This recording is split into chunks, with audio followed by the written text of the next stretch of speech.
Salut à toutes et tous, bienvenue sur Web Girondin. Quels sont les enseignements à retenir après la défaite des Girondins de Bordeaux face à Angers, la 4e consécutive en Ligue 1 et avant le déplacement à Lille? Ce sont les 3 points que nous allons voir ensemble. Bordeaux glisse dangereusement dans le classement de la Ligue 1 après cette 4e défaite consécutive face à Angers.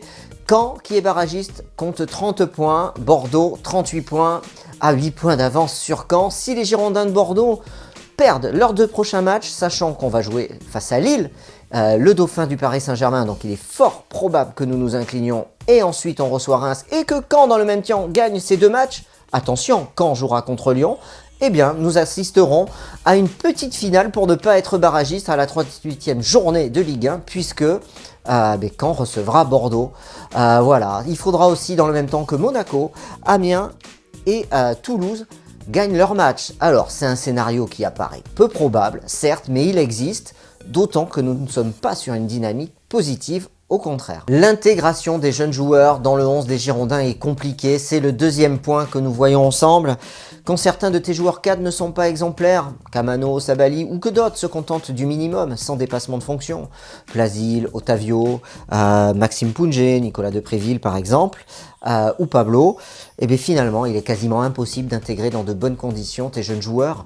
Ça devient compliqué, on l'a vu avec Thomas Basic qui de match en match est en train de s'éteindre, il a joué à un rythme de vieillard face à Angers.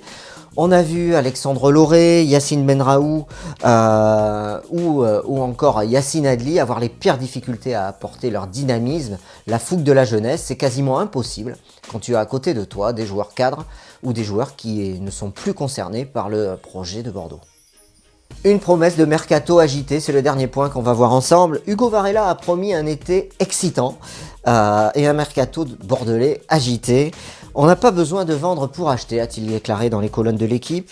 Les 3 prochains matchs compteront. Les joueurs vont devoir se montrer, notamment ceux qui veulent quitter Bordeaux cet été pendant le mercato et ceux qui veulent s'intégrer au projet, ils vont devoir prouver qu'ils ont la place dans l'effectif de Paulo Sousa. Le mercato ouvre ses portes le 11 juin, c'est déjà demain pour les Girondins. C'est terminé pour les 3 points, vous aussi donnez vos 3 points après cette 4e défaite consécutive et avant le déplacement face au LOSC. Voilà, je vous dis à bientôt sur webgirondin.com.